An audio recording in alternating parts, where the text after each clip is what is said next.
Hello students, welcome to my YouTube channel बुनियादी Urdu. Students, आज हम मीर अनीस की हालात ज़िंदगी और शायराना खिदमात के बारे में पढ़ेंगे। बच्चों, आज की वीडियो बहुत इम्पॉर्टेंट है। आप प्लीज़ इस वीडियो को आखिर तक देखें। तो चलिए स्टार्ट करते हैं। सबसे पहले हालात ज़िंदगी देखें। मीर बबर अली नाम और अनीस तखल्लुस था।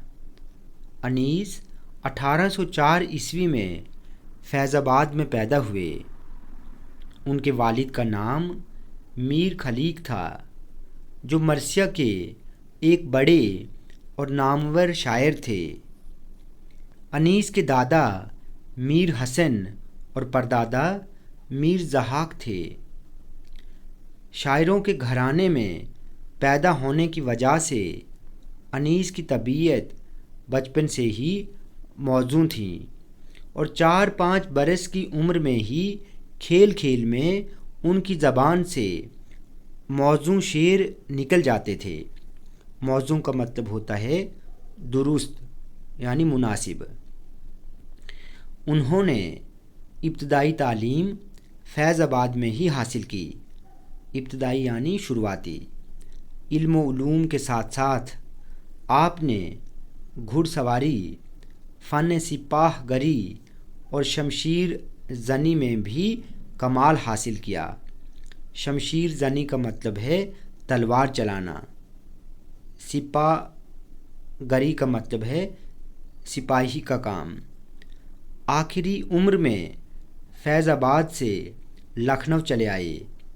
हिंदुस्तान के कई शहरों का सफ़र किया, जिनमें अज़ीमाबाद, बनारस, हैदराबाद, इलाहाबाद वगैरह काबिल ज़िक्र हैं।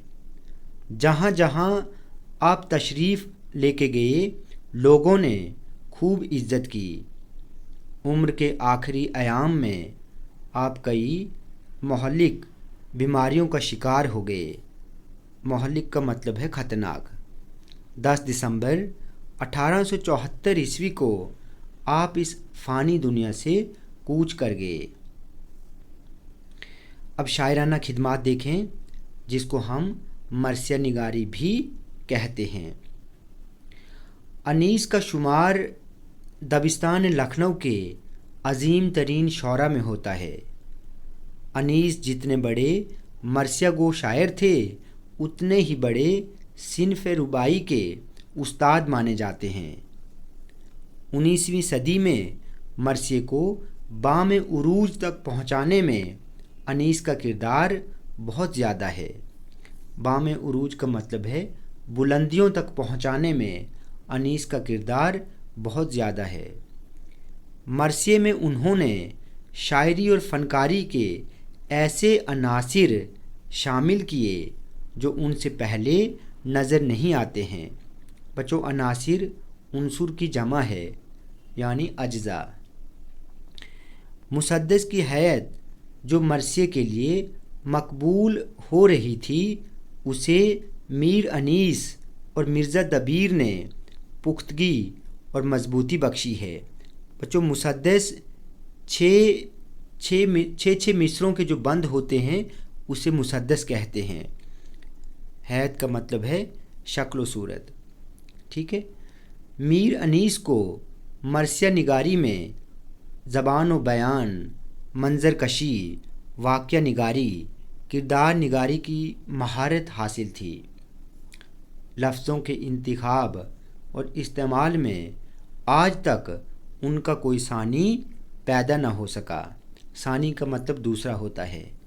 उनकी शायरी में सलासत और रवानी पाई जाती है।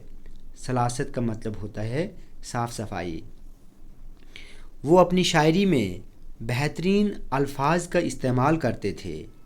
उन्होंने अपने मर्सियों में तशबीहात और तलमीहात का इस्तेमाल बहुत खूबसूरत अंदाज में पेश किया है, जिसकी वजह से उनके कलाम में यानी उनकी शायरी में 4 चांद लग गए हैं। तशबीहात का मतलब है किसी एक चीज़ को दूसरी चीज़ की मानिंद ठहराना। जैसे सलमा चांद की तरह खूबसूरत है। ठीक है। तलमीहात का मतलब है किसी किस्से की तरफ इशारा करना। वो मुख्तलिफ़ हालात व वाक़यात को बड़ी खूबी और असर अंगेज़ अंदाज में बयान करते हैं। करबला के वाक़यात को जिस अंदाज से अनीस बयान करते हैं, हमारी आँखों के सामने एक पूरी तस्वीर बन जाती है।